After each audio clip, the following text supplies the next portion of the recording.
प्यारे बच्चों, आपके अपने YouTube चैनल @unique+2.0 पे आप सभी का स्वागत है।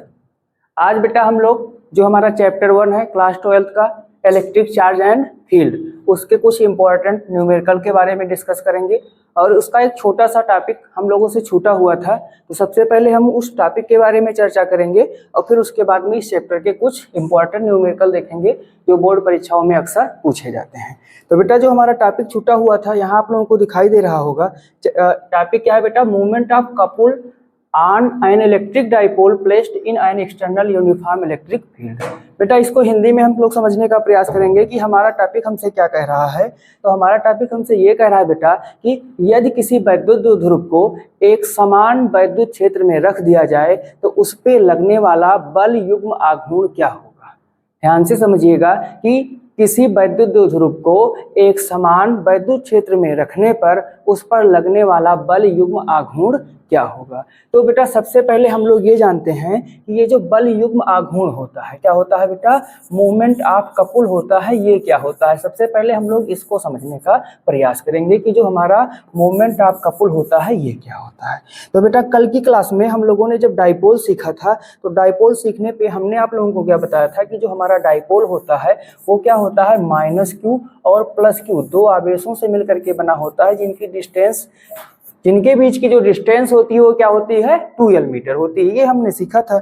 अब बेटा आप ही बताओ, ध्यान से देखना कि जब इसको हम क्या करेंगे, जब इसको हम किसी इलेक्ट्रिक फील्ड के अंदर ले जाकर के रख देंगे। क्या करेंगे बेटा? किसी इलेक्ट्रिक फील्ड के भीतर ले जाकर के हम रखेंगे। ठीक है, तो आप लोग ये जानते हैं बेटा कि जब कोई चीज इलेक्ट्रिक फील्ड के भीतर आती है और वो क्या हो? चार्ज पार्टिकल हो। कैसी पार्टिकल हो बेटा?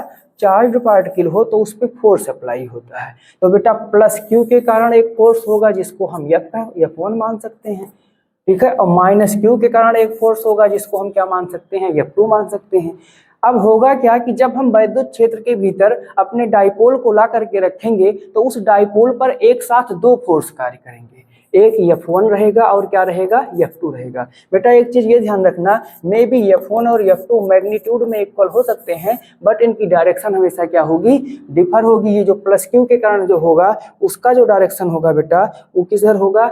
इस साइड में होगा। और -q के कारण जो F2 होगा वो किधर होगा? इस साइड में होगा। अब ध्यान से समझने का प्रयास कीजिएगा कि जब साइड डिफरेंट हो जाएगी तो होगा क्या कि ये जो दोनों बल होंगे वैद्युत क्षेत्र में इसको घुमाने का प्रयास करेंगे। क्या करेंगे बेटा? घुमाने का प्रयास करेंगे। और इसी को बेटा हम लोग कहते हैं प्रत्यानयन बल युग्म आघूर्ण कहते हैं। क्या कहते हैं? प्रत्यानयन बल युग्म कहते हैं। और जो ये घुमाने का प्रयास करता है यानी इसकी जो प्रवृत्ति होती है जिसके द्वारा ये घुमाता है उसी को हम लोग क्या कहते हैं? मूवमेंट ऑफ कपल या बल युग्म आघूर्ण कहते हैं। क्या कहते हैं बेटा? बल युग्म आघूर्ण कहते हैं। ठीक है, तो आशा करते हैं कि इतना आप लोग समझे होंगे कि बल युग्म आघूर्ण क्या होता है। अब बेटा हम लोग देखेंगे क्या कि जो हमारा ये बल युग्म आघूर्ण होता है इसको हम फाइंड कैसे करेंगे। तो बेटा इसके लिए सिंपल सबसे पहले आप लोगों को लैंग्वेज लिखना होगा। लैंग्वेज में आप लोग क्या लिखेंगे? हम बोले दे रहे हैं, ध्यान से आप लोग सुनिएगा। इसमें लिखेंगे कि माना कोई एक समान वैद्युत क्षेत्र कैपिटल E है। पहली लाइन में क्या लिखेंगे बेटा कि माना कोई एक समान वैद्युत क्षेत्र कैपिटल E है। माना कोई एक समान वैद्युत क्षेत्र कैपिटल E है। कैपिटल E है जिसमें कोई वैद्युत द्विध्रुव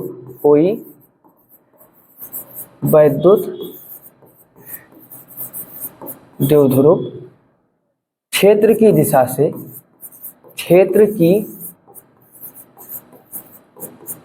से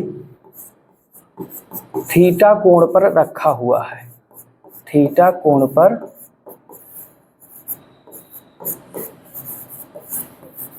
रखा हुआ है। ठीक है बेटा, ये इतना मान लेंगे।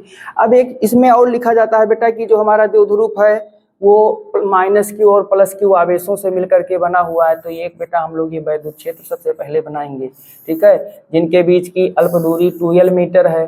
ठीक है, फिर लिखते हैं कि यदि इस द्विध्रुव का आघूर्ण P हो, क्या हो? P हो, तो द्विध्रुव को एक समान वैद्युत क्षेत्र में रखने पर लगने वाला बलयुग आघूर्ण। तो इतना आप लोग लिख लीजिएगा कि द्विध्रुव किससे किसके मिलकर के बना होगा। ठीक है, तो जो हमारा द्विध्रुव है बेटा हम उसको मान लेंगे कि ये जो क्षेत्र की दिशा है ये किसकी दिशा है बेटा, ई की दिशा है। किसकी दिशा है, ये जो डायरेक्शन है वो वेक्टर ई यानी वैद्युत क्षेत्र की दिशा है। और इस दिशा से कितना कोण बनाता हुआ, थीटा कोण बनाता हुआ हमारा कोई द्विध्रुव रखा हुआ है।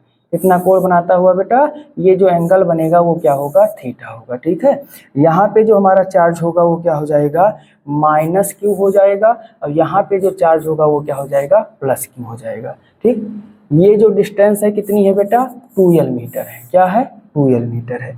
ध्यान से देखना आप लोग, ये जो डिस्टेंस है क्या है बेटा, 2l मीटर है। ठीक है, अब एक्चुअली होगा क्या कि जो प्लस क्यू है इसके कारण जो फोर्स लगेगा उसकी डायरेक्शन ये होगी, ये F1 हो जाएगा। और जो माइनस क्यू है उसके कारण जो फोर्स लगेगा उसकी डायरेक्शन इधर होगी, और ये क्या हो जाएगा, F2 हो जाएगा। क्या हो जाएगा बेटा, F2 हो जाएगा। तो ये F1 और F2 क्या करेंगे, डायरेक्शन रिवर्स होने के कारण इसको ऐसे घुमाने का प्रयास करेंगे, ऐसे घुमाने का प्रयास करेंगे। और इसी प्रयास के दौरान इस पे एक बल आघूर्ण लगेगा, जिसको हम लोग बेटा किससे रिप्रेजेंट करते हैं, टाउ से रिप्रेजेंट करते हैं। किससे रिप्रेजेंट करते हैं, टाउ से। और टाउ इज इक्वल टू होता क्या है, एक बल। क्या होता है बेटा, एक बल गुणे दोनों बलों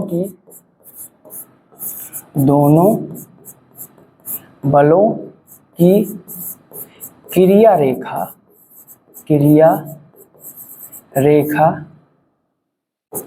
के बीच की लंबवत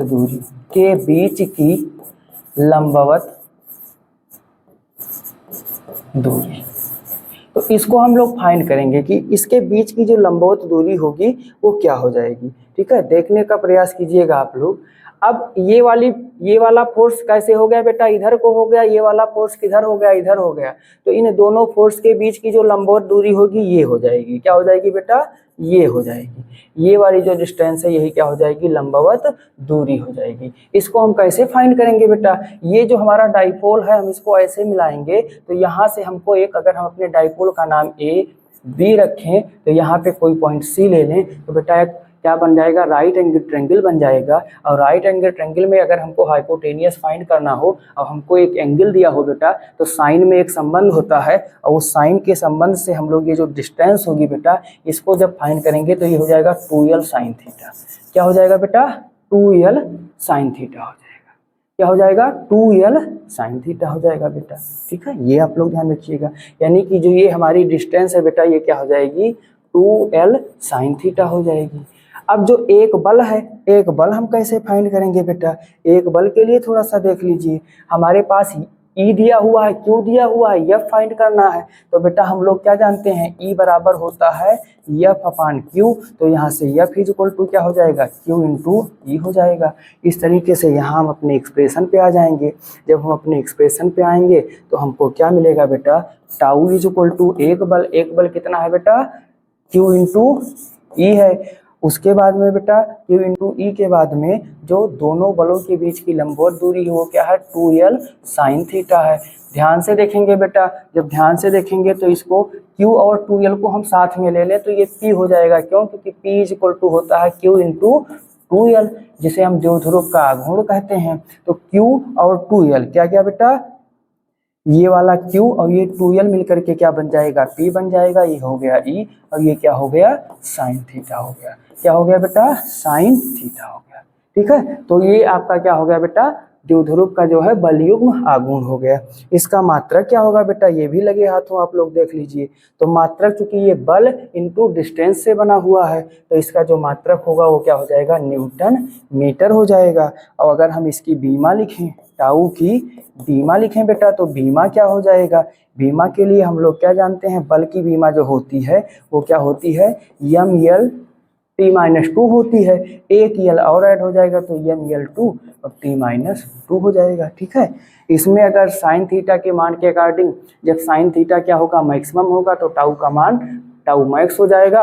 और जब साइन थीटा का मान मिनिमम हो जाएगा तो टाउ का मान क्या हो जाएगा, मिनिमम हो जाएगा। ये ध्यान रखिएगा आप लोग कि जो है आपके एक्सप्रेशन में टाउ मैक्स की वैल्यू पूछ सकता है। तो बेटा जो हमारा साइन थीटा होता है इसकी जो मैक्सिमम वैल्यू होती है, जो हमारा साइन थीटा होता है इसकी जो मैक्सिमम वैल्यू होती है, यानी कि इसका जो अधिकतम मान होता है वो कितना होता है 1। और जब हम उसको 1 पुट करेंगे तो हमारा टाउ मैक्स क्या मिल जाएगा, पी ही मिल जाएगा।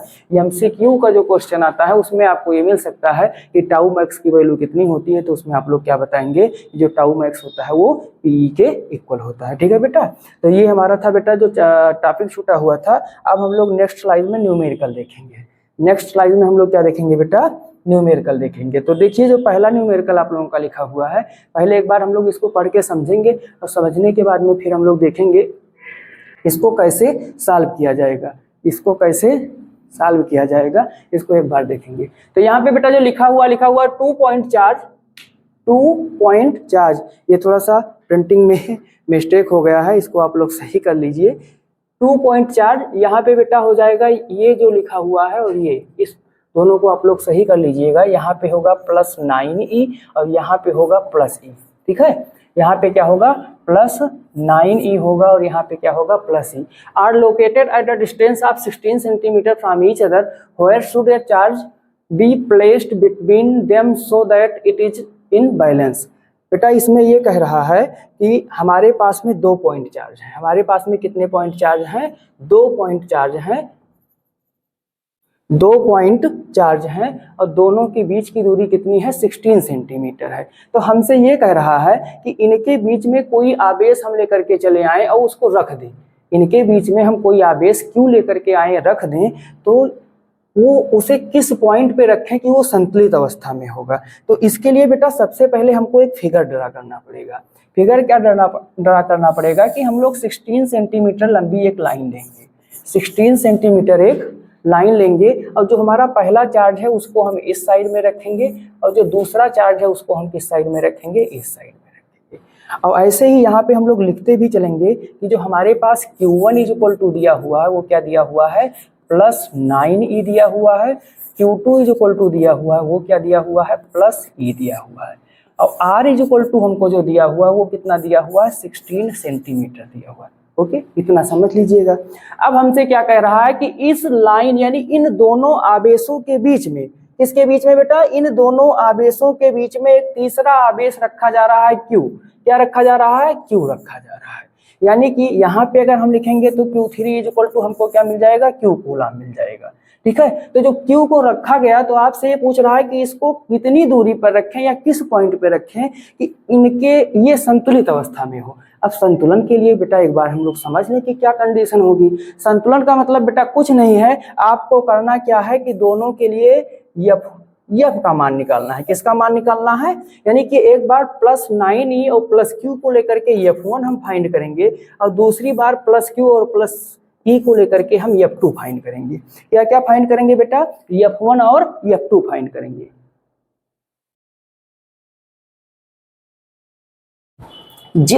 अब F1 F2 फाइंड करने पर अगर F1 = F2 आ जा रहा है, F1 = F2 आ जा रहा है तो कंडीशन क्या हो जाएगी, बैलेंस हो जाएगी। यानी कि दोनों चार्ज हमारे क्या हो जाएंगे, संतुलित अवस्था में हो जाएंगे। सॉल्व कैसे करेंगे आइए देख लेते हैं। सॉल्व कैसे करेंगे आइए देख लेते हैं। हम यहाँ मान लेंगे कि माना Q आवेश को +Q आवेश को +9e से x सेंटीमीटर दूरी पर रखा जाता है, दूरी पर रखा जाता है। जैसे बेटा हम लोग रखेंगे इसको कितनी दूरी पर, x दूरी पर, यानी कि मान लीजिए हम यहाँ पे रखें तो यहाँ से यहाँ तक की दूरी क्या हो जाएगी, x हो जाएगी। तो जो हमारी ये वाली डिस्टेंस होगी वो क्या हो जाएगी, 16 - x हो जाएगी। अब हमको क्या पता चल गया बेटा, हमको R1 पता चला। R1 कितना है, x सेंटीमीटर, और R2 हमको क्या दिया हुआ है, 16 माइनस x सेंटीमीटर। ध्यान से देखिएगा, सवाल इंपॉर्टेंट है, पेपर में आपके आ सकता है। दो आवेश दिए हुए हैं, बीच में कह रहा है तीसरा आवेश रखो, और तीसरा आवेश हमें इस पॉइंट पे रखना है कि इसके और इसके बीच लगने वाला फोर्स और इसके और इसके बीच लगने वाला फोर्स क्या हो जाए, इक्वल हो जाए। कहने का मतलब ना ये वाला इसको लेकर के जाने पाए और ना ई वाला इसको लेकर के जाने पाए, ये बीच में स्थिर रह जाए, दोनों के द्वारा अप्लाई फोर्स इस पे कोई प्रभाव न डाल पाए। इसी सिचुएशन को हम लोग क्या कहते हैं, बैलेंस सिचुएशन कहते हैं। ठीक है बेटा, संतुलन की अवस्था कहते हैं। तो बेटा हम लोग ये जानते हैं कूलाम के नियम से, किसके नियम का उपयोग करेंगे, कूलाम के नियम का उपयोग करेंगे। अब कूलाम के नियम से F1 निकालेंगे, तो हमारा F1 होगा +9E और Q के लिए होगा। किसके लिए होगा बेटा, +9E और Q के लिए होगा। तो ये हो जाएगा 1/4 पाई एप्सिलॉन नॉट। अब Q1 की जगह क्या हो जाएगा, 9E हो जाएगा। Q2 की जगह क्या हो जाएगा, Q हो जाएगा, बटे R स्क्वायर जो होता है उसके स्थान पर क्या हो जाएगा, x स्क्वायर। इक्वेशन नंबर 1 मान लेंगे। ऐसे ही जो हमारा F2 होगा, ये क्या हो जाएगा, 1/4 पाई एप्सिलॉन नॉट। अब ये क्या हो जाएगा, Q हो जाएगा। Q1 की जगह क्या हो जाएगा बेटा, Q हो जाएगा। Q2 की जगह क्या हो जाएगा, E हो जाएगा। QE बटे 16 माइनस x का होल स्क्वायर हो जाएगा। इसको मान लेंगे इक्वेशन नंबर 1। जब हम इसको इक्वेशन नंबर 1 मान लेंगे बेटा, अब ध्यान से देखिएगा, क्योंकि हमें कंडीशन कौन सी लानी है, बैलेंस की कंडीशन। तो therefore F1 is equal to क्या हो जाएगा, F2 हो जाएगा।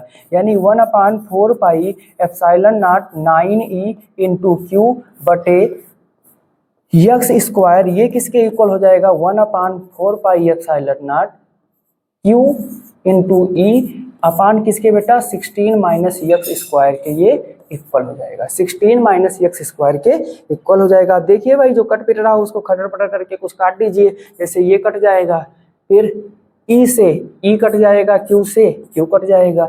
इस साइड में क्या बचा बेटा, 9/x स्क्वायर। इस साइड में क्या बचा, 1/16 माइनस x का होल स्क्वायर। हम क्या ले लेंगे बेटा, स्क्वायर रूट ले लेंगे। क्या ले लेंगे, स्क्वायर रूट। स्क्वायर रूट जब लेंगे बेटा, तो 9 की वैल्यू कितनी हो जाएगी, 3x स्क्वायर की वैल्यू हो जाएगी x, और यहाँ पे वैल्यू क्या हो जाएगी 1, क्योंकि इसका पूरे का वर्ग था, तो ये क्या हो जाएगा, 16 माइनस x हो जाएगा। जब ये 16 माइनस x हो जाएगा, अब हम इसको आसानी से सॉल्व कर सकते हैं। अब हम इसको बेटा आसानी से सॉल्व कर सकते हैं। कैसे, ये क्या हो जाएगा, 3 का मल्टीप्लाई यहाँ करवा दीजिए, x का यहाँ, तो x इज इक्वल टू क्या हो गया, 16 का जब हम 3 में मल्टीप्लाई कराएंगे तो क्या हो जाएगा बेटा, 48 हो जाएगा। 48 माइनस 3x, इस 3x को इधर लेकर के आएंगे, ये हो गया 4x इज इक्वल टू कितना हो जाएगा बेटा, 4x इज इक्वल टू कितना हो जाएगा, 48 हो जाएगा। x की वैल्यू फाइंड करनी है, ये क्या करेंगे बेटा, 48/4 करेंगे, 4 1 जा 4। अब ये 12 टाइम जाएगा, कितनी टाइम जाएगा, 12 टाइम। तो इस तरीके से x की वैल्यू हमको कितना मिला बेटा, 12 सेंटीमीटर। x की वैल्यू कितना मिला, 12 सेंटीमीटर। कहने का मतलब ये हो गया बेटा कि जो हम +Q आवेश ले रहे थे, उसको इस 9 कूलाम वाले आवेश से 12 सेंटीमीटर की दूरी पर, यानी कि 12 सेंटीमीटर की दूरी पर जब हम रख देंगे, तो 9E प्लस Q के बीच में लगने वाला force and plus Q and E के बीच में लगने वाला फोर्स इक्वल हो जाएगा, और ये बैलेंस सिचुएशन में आ जाएगा। ठीक है बेटा, आशा करते हैं कि आपको समझ में आया होगा। नेक्स्ट क्वेश्चन की ओर चलते हैं। ठीक है, नेक्स्ट क्वेश्चन पे देखते हैं क्या लिखा हुआ है। लिखा हुआ बेटा, find the intensity of electric field at a distance of 1 metre in vacuum due to an electron. देखो, इसमें केवल हमको वैल्यू 1 दी हुई है। अगर इस क्वेश्चन को मैं आपको हिंदी में पढ़ के समझाना चाहूँ, तो इसमें ये कह रहा है बेटा कि वैद्युत क्षेत्र की तीव्रता निर्वात में ज्ञात करनी है। कहाँ पे याद करनी है, निर्वात में वैद्युत क्षेत्र की तीव्रता ज्ञात करनी है। कहाँ पे बेटा, ये निर्वात में, और डिस्टेंस कितना दिया हुआ है, 1 मीटर। किसके कारण, इलेक्ट्रॉन के कारण। किसके कारण, इलेक्ट्रॉन के कारण। अब इस सवाल में देखिए हमारे पास वैल्यू क्या क्या दी हुई है। तो सबसे पहले जो वैल्यू हमको दी हुई है वो दिया हुआ है बेटा Q is equal two electron का आवेश। इलेक्ट्रॉन का आवेश हम लोग जानते हैं E होता है, जिसकी value with negative 1.6 into 10⁻⁻19 coulomb होती है। उसके बाद में हमको डिस्टेंस यानी R दिया हुआ है। R कितना दिया हुआ है, 1 मीटर दिया हुआ है। कितना दिया हुआ है बेटा, 1 मीटर दिया हुआ है। अब हमको फाइंड क्या करना है, E फाइंड करना है। क्या फाइंड करना है, E। तो बेटा कल की वीडियो में हम लोगों ने डिस्कस किया था कि बिंदु आवेश के कारण विद्युत क्षेत्र की तीव्रता क्या होती है। ठीक है बेटा, तो बिंदु आवेश के कारण विद्युत क्षेत्र की तीव्रता का हम लोग व्यंजक लिख लेंगे। ये E इक्वल टू क्या होता है 1/4 पाई एप्सिलॉन नॉट, क्या होता है बेटा E equal to 1/4 pi epsilon naught Q/r²। अब देखो अगर किसी सवाल में हमको क्या दिया डाई इलेक्ट्रिक कांस्टेंट यानी परावैद्युत दे दिया जाएगा तो वहां पे हम के का यूज करेंगे। अगर नहीं दिया हुआ है तो चूंकि वैक्यूम के लिए के का मान 1 होता है तो यहाँ के लिखने की हमको जरूरत नहीं है। अब हम वैल्यू पुट कर देंगे। क्या करेंगे बेटा, वैल्यू पुट करेंगे। जब हम वैल्यू पुट करेंगे, कल हमने आप लोगों को बताया था 1/4 पाई एप्सिलॉन नॉट की जो वैल्यू होती है 9 × 10⁻⁹ होती है। क्यू की वैल्यू कितना दिया हुआ है 1.6 × 10⁻⁻19 कूलम होती है। बेटा यहाँ माइनस का इफेक्ट नहीं पड़ेगा इसलिए माइनस नहीं लिखा गया है। आर की वैल्यू कितना है 1 और 1 का स्क्वायर कर देंगे। अब इसको हम क्या करेंगे बेटा, सिंप्लीफाई कर लेंगे। सिंप्लीफाई करेंगे हमारा आंसर आ जाएगा, ये हो गया 9 × 1.6 × 10⁻9 × 10⁻⁻19। 1 का स्क्वायर करोगे 1 रह जाएगा। अब ये 16 और 9 का मल्टीप्लाई कर लीजिए। किसका मल्टीप्लाई कर लीजिए, 16 और 9 का मल्टीप्लाई कर लीजिए। तो इसका जब मल्टीप्लाई करेंगे तो कितना आएगा, सिंपल वे में जल्दी से आप लोग देखिए कि इसका मल्टीप्लाई करेंगे तो कितना आएगा। अब सबसे पहले पावर वाला समझ लेते हैं। किसको समझ लेते हैं बेटा, पावर वाला।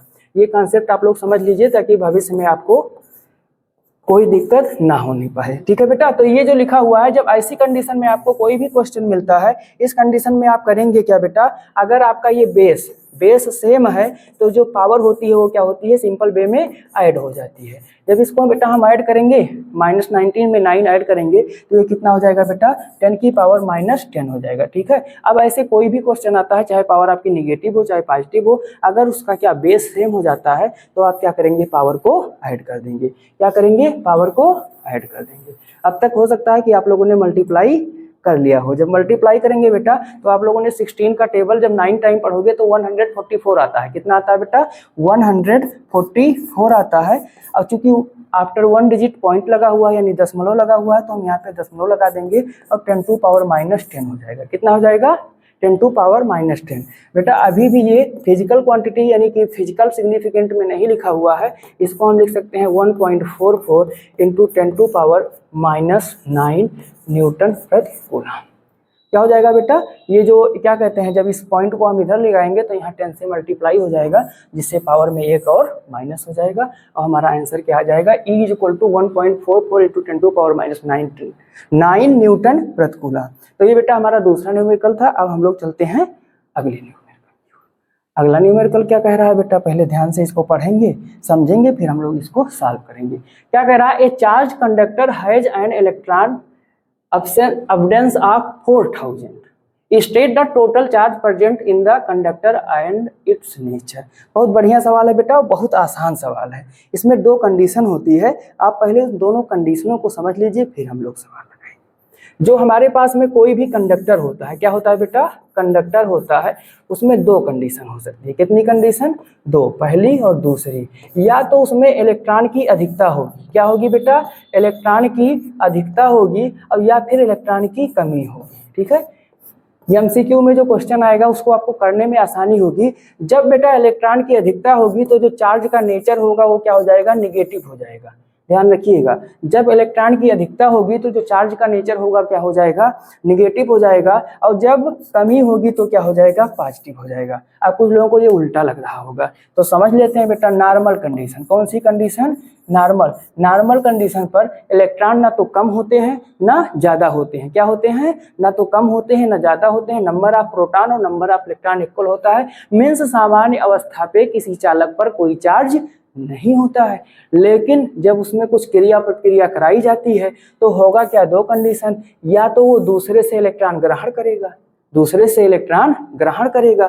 जब दूसरे से ग्रहण करेगा तो क्या हो जाएगा, ज़्यादा यानी अधिकता हो जाएगी, और यह अपना वाला किसी दूसरे को दे देगा। जब अपना वाला किसी दूसरे को देगा तो क्या हो जाएगा, कमी हो जाएगी।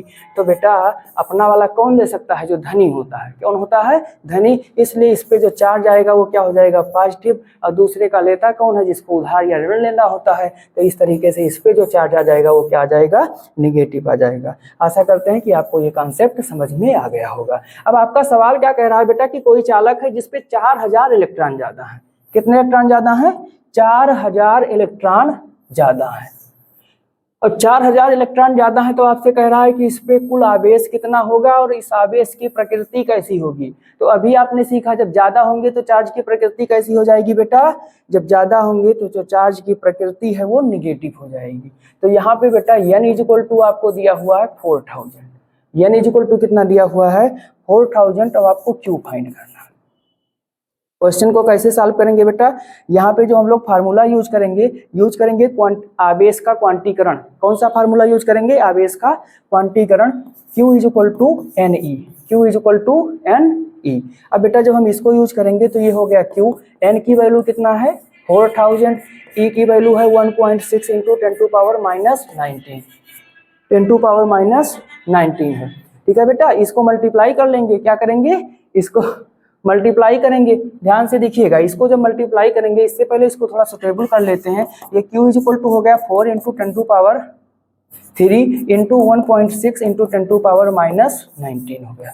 बेटा देखो यहाँ 10 टू पावर 19 है, माइनस में विद नेगेटिव, यहाँ 10 टू पावर क्या है 3 है। तो जब हम इसको सॉल्व करेंगे तो Q इज इक्वल टू हमारा क्या हो जाएगा, 16 का टेबल 4 टाइम पढ़ेंगे क्या होगा 64 हो जाएगा। कितना हो जाएगा बेटा 64 हो जाएगा। तो ये हो गया 6.4 इंटू, और यहाँ पे क्या हो जाएगा बेटा 19 में से 3 माइनस होगा 10 टू पावर माइनस 16 हो जाएगा। कितना हो जाएगा 16 कूलाम हो जाएगा। नेचर क्या होगा बेटा, तो नेचर में हम लोग क्या लिखेंगे कि यहाँ पे जो आवेश हमारा होगा वो क्या होगा, नेगेटिव होगा। क्यों होगा, क्योंकि 4000 इलेक्ट्रॉन ज़्यादा है। 4000 इलेक्ट्रॉन क्या है, ज़्यादा है, इनकी बहुलता है, इनकी अधिकता है। जब बहुलता या अधिकता या ज़्यादा होते हैं तो उसको हम लोग क्या कहते हैं बेटा, कि वहाँ पे जो चार्ज होगा वो निगेटिव होगा। यही अगर आपके सवाल में ये लिखा होता कि इस पे 4000 इलेक्ट्रॉन क्या है बेटा, कम है, तो जब कम होते तो ये चार्ज हमारा वैल्यू उतनी आती, मैग्नीट्यूड कितना आता, जितना भी आप लोगों को आया है उतना ही आता। कितना आया था बेटा 6.4 into 10 to power minus 16 coulomb ही आता। लेकिन इसका नेचर क्या हो जाता, पॉजिटिव हो जाता। नेचर क्या हो जाता, पॉजिटिव हो जाता। ये आप लोग ध्यान रखिएगा, जब इलेक्ट्रॉन की कमी हो जाएगी तो नेचर क्या हो जाएगा, पॉजिटिव हो जाएगा। ये आप लोग हमेशा ध्यान रखिएगा। अगला क्वेश्चन देखते हैं बेटा, इफ द डाइइलेक्ट्रिक कांस्टेंट, यहाँ पे क्या लिखा हो जाएगा बेटा, कांस्टेंट लिखा जाएगा।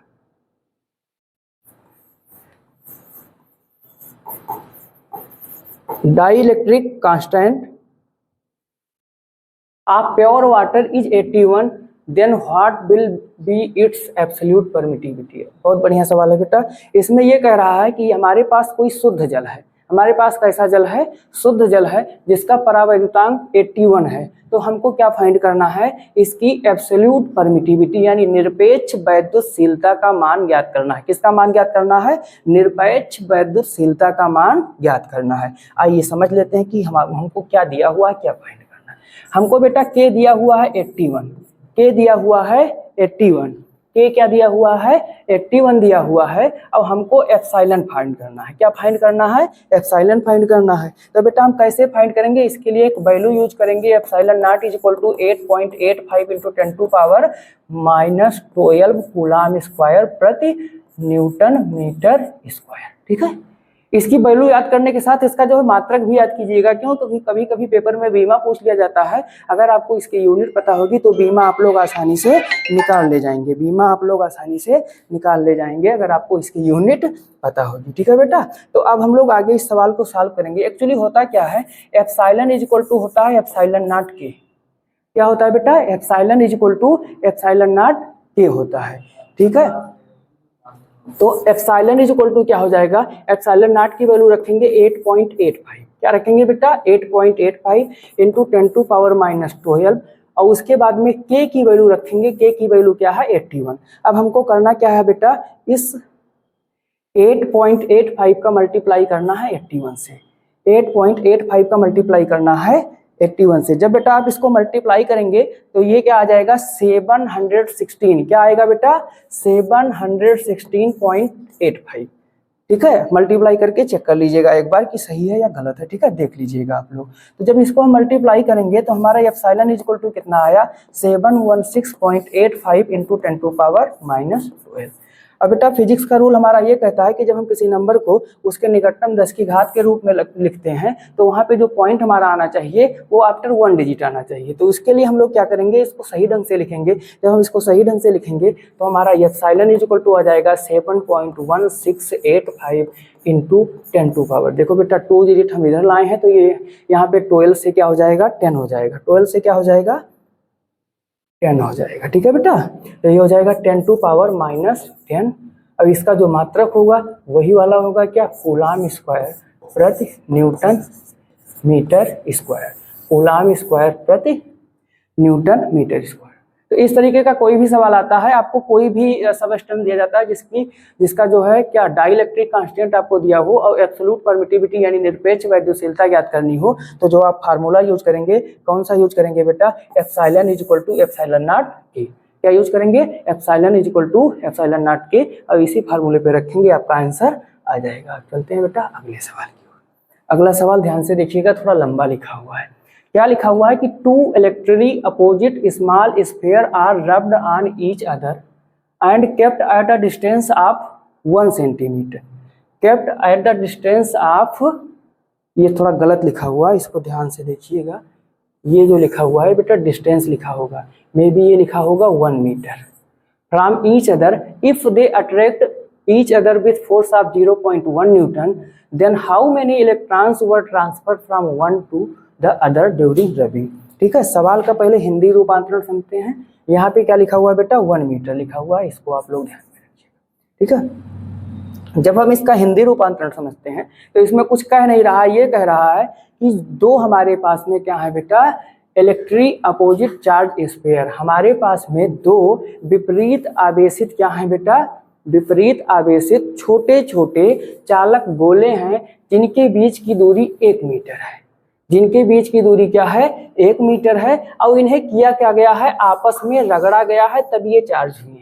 आपस में क्या किया गया है, रगड़ा गया है तब ये आपस में चार्ज हुए हैं। और चार्ज होने के बाद में 0.1 न्यूटन की फोर्स से एक दूसरे को अट्रैक्ट कर रहे हैं। अब बेटा जब रगड़ा जाएगा तो पहले ही दिन आप लोगों को बताए थे कि जब दो चीजों को रगड़ा जाएगा तो ये क्या होगा, इलेक्ट्रॉन लेगा और दूसरा क्या करेगा, इलेक्ट्रॉन दे देगा। अब इस लेने और देने की प्रक्रिया में एक पॉजिटिव चार्ज वाला होगा, एक नेगेटिव चार्ज वाला होगा। अब इस प्रक्रिया में एक्चुअली होगा क्या कि जब हमारे पास पॉजिटिव और नेगेटिव आ जाएगा तो जो हमारा फोर्स होगा वो क्या होगा, अट्रैक्शन का होगा। अगर यही दोनों पॉजिटिव होते तो रिपल्सन होता है, या दोनों नेगेटिव होते तब भी रिपल्सन होगा। लेकिन यहाँ चूंकि रब किया गया है तो क्या हो जाएगा, पॉजिटिव नेगेटिव हो जाएगा। अब आपसे कह रहा है कि यदि इन दोनों के बीच में 0.1 न्यूटन का फोर्स लग रहा है तो जिस प्रक्रिया में इनको रगड़ा गया या रगड़ने के दौरान में कितने इलेक्ट्रॉन एक से दूसरे पर गए या दूसरा कितना इलेक्ट्रॉन अपना त्यागा, आपको ये ज्ञात करना है। सवाल शायद समझ में आया होगा। अब हम लोग इसको सॉल्व करने का प्रयास करेंगे। हमको R इज इक्वल टू कितना दिया हुआ है, 1 मीटर दिया हुआ है, ठीक। और उसके बाद में F इज इक्वल टू कितना दिया हुआ है, 0.1 न्यूटन दिया हुआ है, ठीक। इतना आप लोगों को समझ में आया होगा। एक वैल्यू यहाँ पे हम लोग यूज करेंगे, E is equal to 1.6 into 10 to power -19 coulomb, इसको लिख लेते हैं। और लिखने के साथ में ये मान लेते हैं कि माना स्मॉल n इलेक्ट्रॉन, कितने इलेक्ट्रॉन बेटा, स्मॉल n इलेक्ट्रॉन का आदान प्रदान हो रहा है। इसका कैलकुलेशन थोड़ा सा कठिन होगा, ध्यान से समझिएगा। आदान प्रदान हो रहा है, ठीक है। अब जो मल्टीप्लाई करना होगा आप लोगों को देख के अच्छे ढंग से मल्टीप्लाई कीजिएगा ताकि आपका रिजल्ट बेटर आए। माना n इलेक्ट्रॉन का आदान प्रदान हो रहा है तो बेटा इस तरीके से Q1 इज इक्वल टू क्या हो जाएगा, Ne, और यही मान क्या हो जाएगा, Q2 हो जाएगा। बशर्ते क्या होगा, एक पॉजिटिव होगा और दूसरा क्या होगा, निगेटिव होगा, ठीक। अगर आपको इतना पता चल गया है तो हम लोग क्या जानते हैं बेटा कि जो हमारा कूलाम लॉ है वो क्या बताता है, F इज इक्वल टू होता है 1/4 pi epsilon not Q1 Q2 upon R square, ठीक है। ये आप लोगों को पता है, चलिए हम लोग भी यूज करते हैं। F का मान कितना है, 0.1 है। F का मान कितना है, 0.1 है। 1/4 पाई एप्सिलॉन नॉट की वैल्यू होती है 9 इंटू 10 टू पावर 9, कितनी होती है, 9 into 10 to power 9। Q1 Q2 की वैल्यू कितनी है बेटा, n इंटू ई अपॉन R स्क्वायर। R का मान कितना है, 1 का स्क्वायर करेंगे तो 1 ही आ जाएगा। तो इस तरीके से हमको बेटा नेक्स्ट लाइन में क्या मिलेगा कि 0.1 is equal to 9 into 10⁹ into n square e square. क्या मिलेगा बेटा? N square e square. तो इस तरीके से हम एन स्क्वायर ई स्क्वायर को जब इधर लेकर के आएंगे बेटा तो ये हो जाएगा एन स्क्वायर, अब ये क्या हो जाएगा? ई स्क्वायर इज इक्वल टू, यहाँ पे क्या हो जाएगा बेटा? जब हम इसको इधर लेकर के आएंगे तो ये यहाँ पे आएगा डिवाइड सिंबल के साथ में 0.1, अब ये क्या हो जाएगा? 9 इंटू 10⁹। ठीक, अभी हमने ई की वैल्यू नहीं रखी है, सिर्फ इसलिए नहीं रखी है थोड़ा कैलकुलेशन आसान करने के लिए। ये हो गया n square e square is equal to, बेटा हम जब यहाँ से ये पॉइंट हटाएंगे, क्या हटाएंगे? पॉइंट हटाएंगे या इस 10⁹ को ऊपर लेकर के चले जाएंगे तो ये हो जाएगा 0.1 इंटू 10⁹ अपान क्या हो जाएगा बेटा? -9 यहाँ पे होगा, अब ये क्या हो जाएगा? 9 हो जाएगा। क्या हो जाएगा? 9 हो जाएगा। ठीक, इतना शायद आप लोगों के समझ में आ रहा होगा। अब नेक्स्ट स्टेप में जब हम जाएंगे तो ये हो गया एन स्क्वायर ई स्क्वायर। क्या हो गया? N square e square is equal to, इसको बेटा सिंपल वे में लिखें तो जो 0.1 होता है 10⁻⁻1 होता है, और 10⁻⁻1 10⁻�9 मिलकर के 10⁻10 बना देंगे और बटे ये हो गया 9। ठीक है, या अगर सिंपल वे में आप लोग लिखें तो ये n square e square equal to क्या हो जाएगा? 1/9 इंटू 10⁻10 हो जाएगा। ठीक, अब इसीलिए बेटा हमने नहीं लिया था, यहाँ पे हम स्क्वायर रूट ले लेंगे। क्या ले लेंगे बेटा? स्क्वायर रूट ले लेंगे। जब स्क्वायर रूट दोनों साइड का लेंगे तो इस कंडीशन में हमको क्या मिलेगा?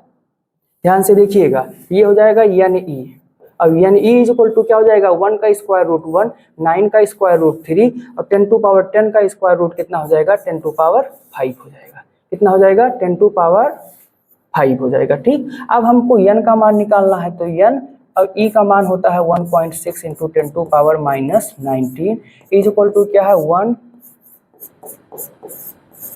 ठीक, 3 इंटू 10⁵ लिखा हुआ है।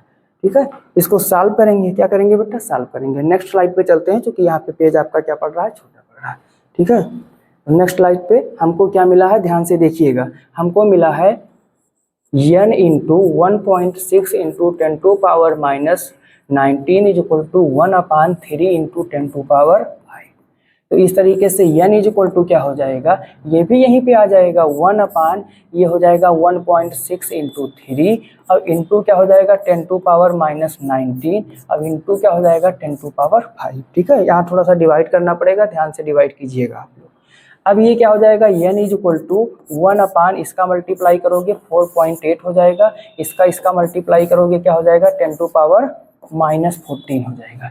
कितना हो जाएगा बेटा? 10⁻⁻14 हो जाएगा। ठीक है, जब हम इसको डिवाइड करेंगे, किसको बेटा? 1/4.8, इसको हमें क्या करना है? डिवाइड करना है। ठीक है, जब हम इसको डिवाइड करेंगे 10⁻⁻14 ऊपर है वो चला जाएगा कहाँ? माइनस में है, ऊपर जाएगा तो क्या हो जाएगा? प्लस हो जाएगा। क्या हो जाएगा बेटा? 10⁻14 हो जाएगा।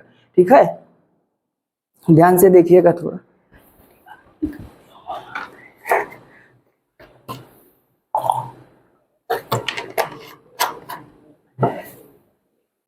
तो इसको आप लोगों ने डिवाइड करके देखा होगा, ये क्या हो जाएगा बेटा? 10⁻14 हो जाएगा। कितना हो जाएगा? अगर इसको नहीं डिवाइड कर पा रहे हैं तो ऐसे इसका पॉइंट हटाइए, क्या कर दीजिए? 10/48 कर दीजिए, ये हो जाएगा 5, ये हो जाएगा 12। अब फिर नहीं कर पा रहे हैं 12 को ऐसे कर दीजिए, पॉइंट लगाएंगे, क्या हो जाएगा? 50 हो जाएगा।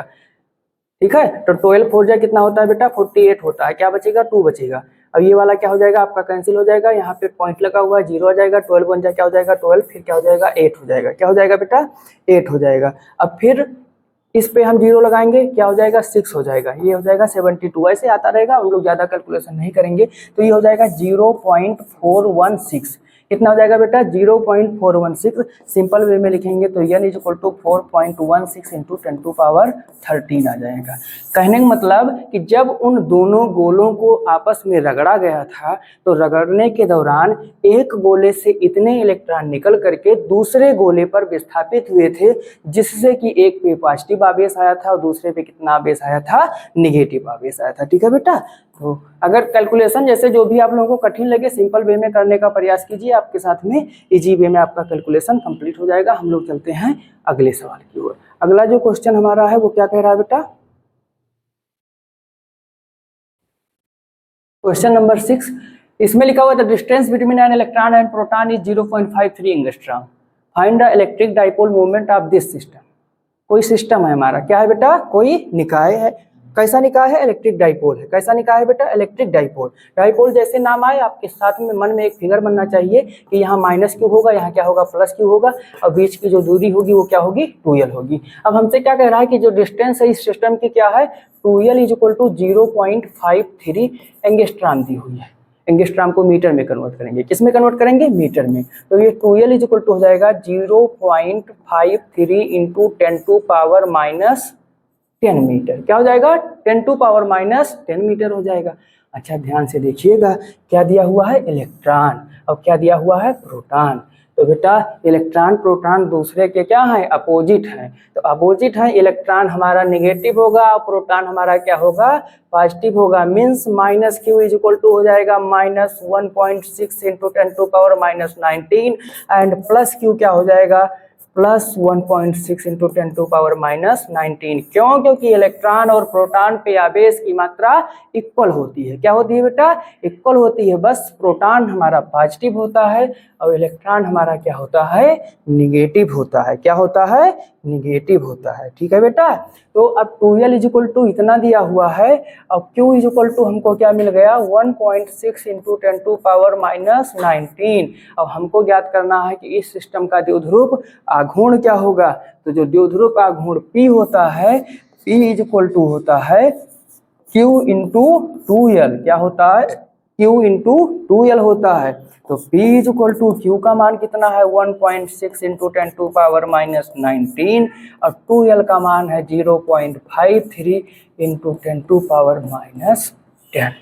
कितना है, माइनस 10। तो ये बेटा पहले सिंपल ये 10 वाला कर लेते हैं, माइनस 19 और माइनस 10 इज इक्वल टू हो जाएगा माइनस 29।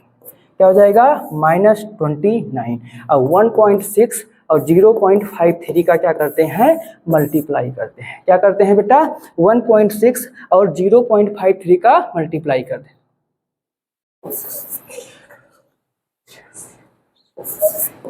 बेटा देखो यहाँ 1 और यहाँ पे 2 डिजिट है, यहाँ पे 1 डिजिट है, यानी 3 डिजिट के बाद में क्या आपका लग जाएगा, पॉइंट लग जाएगा। क्या लग जाएगा, पॉइंट लग जाएगा। क्या लग जाएगा, पॉइंट लग जाएगा। तो आपका P इज इक्वल टू क्या मिल जाएगा, इसको सिंपल वे में लिखेंगे तो 8.48 इंटू ये 10 टू पावर माइनस 30 हो जाएगा। एक चीज ये ध्यान रखिएगा, थोड़ा सा आपको अभी बता दे रहे हैं, कंफ्यूजन ना होने पाए। और इसका मात्रक क्या होता है बेटा, कूलम मीटर होता है। ठीक, 8.48 into 10 to power minus 30 metre. ये आपने ये देखा होगा कि कभी हम क्या करते हैं, जब हम कोई नंबर हमारे पास में लिखा होता है, जैसे मान लीजिए 4.16 लिखा हुआ है, यहाँ 10 टू पावर माइनस 12 लिखा हुआ है, तो जब हम इसको लिखेंगे तो 4.216 इंटू 10 टू पावर माइनस 11 कर देंगे। अब अगर हमारे पास लिखा हुआ है 0.4216 और 10 टू पावर माइनस 12, तो हम लोग क्या करेंगे, इसको लिखेंगे 4.216 इंटू 10 टू पावर माइनस 13। बेटा जब हम क्या करेंगे बेटा, हम पॉइंट्स क्या करेंगे, पॉइंट को हम क्या करेंगे बेटा, राइट साइड में ले जाएंगे। किस साइड में ले जाएंगे, राइट साइड में ले जाएंगे। तो पावर में +1 ऐड होगा, जितना स्टेप जाएंगे उतना प्लस ऐड हो जाएगा। और जब हम क्या करेंगे, लेफ्ट साइड में जाएंगे। किस साइड में जाएंगे, लेफ्ट साइड में जाएंगे। जैसे यहाँ देखो, यहाँ से इधर गए तो ये लेफ्ट साइड हो गया, तो पावर में क्या हो जाएगा, पावर में क्या हो जाएगा बेटा, +1 ऐड हो जाएगा। क्या हो जाएगा, +1 ऐड होगा, सॉरी। और राइट में जाएंगे तो क्या हो जाएगा, -1 ऐड हो जाएगा। इसको आप लोग ध्यान रखिए। ओके, अब अगला क्वेश्चन देख लेते हैं कि अगला क्वेश्चन क्या दिया। अगला क्वेश्चन क्या है बेटा, in an electric dipole charges of +20 microcoulomb and -20 microcoulomb separated by A distance of 1 centimetre. एक वैद्युत द्विध्रुव है, एक वैद्युत द्विध्रुव है जिसमें +20 माइक्रोकूलम और -20 माइक्रोकूलम के दो बिंदु आवेश एक दूसरे से 1 सेंटीमीटर की दूरी द्वारा विभेदित हैं। हमको क्या करना है बेटा, find the electric field intensity at a point 1 metre away from pole of the dipole. कह रहे हैं कि इस ध्रुव के किसी एक बिंदु से, ध्रुव के किसी एक बिंदु से जो है क्या है बेटा, 1 मीटर की दूरी पर हमें क्या निकालना है, वैद्युत क्षेत्र की तीव्रता निकालनी है। कहने का मतलब हमको क्या क्या दिया हुआ, सबसे पहले हम लोग ये नोट करेंगे। तो हमको क्या दिया हुआ है बेटा, Q दिया हुआ है 20 माइक्रोकूलम। तो ये हो गया 20 इंटू 10⁻⁻6 कूलाम। क्या हो जाएगा 20 इंटू 10⁻⁻6 कूलाम दिया हुआ है बेटा। अब 2L बराबर दिया हुआ है 1 सेंटीमीटर, तो ये हो जाएगा 1 इंटू 10⁻⁻2 मीटर हो जाएगा। ठीक है, और उसके बाद में बेटा R बराबर दिया हुआ है 1 मीटर। R बराबर क्या दिया हुआ है 1 मीटर दिया हुआ है। तो सबसे पहले हम यहाँ पे फाइंड करेंगे P। क्या फाइंड करेंगे, सबसे पहले हम यहाँ पे P फाइंड करेंगे। तो P इज इक्वल टू क्या हो जाएगा Q इंटू 2L। Q का मान कितना है 20 इंटू 10⁻⁻6 और 2L का मान कितना है 1 इंटू 10⁻⁻2। मल्टीप्लाई करेंगे बेटा तो P की जो वैल्यू हमको मिलेगी क्या मिलेगी 20 इंटू 10⁻⁸ कूलाम मीटर। ठीक है, ये P की वैल्यू हो गई। अब हमको याद करना है कि अच्छी स्थिति में विद्युत क्षेत्र की तीव्रता क्या होगी। तो इसके लिए कल हम लोगों ने फार्मूला पढ़ा है कि E is equal to 1/4πε0 2P/R³। 2P upon क्या होता है बेटा R³ होता है। ध्यान रहे अगर निरक्षीय स्थिति होती तो क्या हो जाता P/R³ हो जाता है। अब वैल्यू रख देंगे तो E इज इक्वल टू मिलेगा, इसकी वैल्यू 9 इंटू 10⁻9 इंटू 2। अब P की वैल्यू क्या आई है बेटा 20। कितना आया है 20 इंटू 10⁻⁻8 आया है। R³ करना है, R की वैल्यू 1 है तो क्यूब करो चाहे स्क्वायर करो, इसकी वैल्यू हमेशा क्या आएगी 1 ही आएगी। क्या आएगी बेटा 1 ही आएगी। सॉल्व कर लेंगे, सॉल्व करेंगे तो बेटा ये देखो 20 और 2 का मल्टीप्लाई करेंगे 40 हो जाएगा। अब जब 40 का मल्टीप्लाई 9 से करेंगे तो क्या हो जाएगा 360 हो जाएगा। क्या हो जाएगा 360 यानी 360 हो जाएगा। अब बेटा ये 10⁻9 है, अभी क्या है 10⁻⁻8 है, तो 9 और -8 करेंगे तो केवल 10 बचेगा। और 1 का क्यूब करेंगे तो 1 हो जाएगा, यानी कि E इज इक्वल टू हो जाएगा 3600 न्यूटन प्रति कूलाम। कितना हो जाएगा न्यूटन प्रति कूलाम। तो बेटा ये थे आपके चैप्टर 1 के कुछ ऐसे न्यूमेरिकल्स जो आपकी बोर्ड परीक्षा में पूछे जा सकते हैं, और जो भी न्यूमेरिकल और बचे होंगे उसको नेक्स्ट वीडियो में हम लोग देखेंगे। धन्यवाद।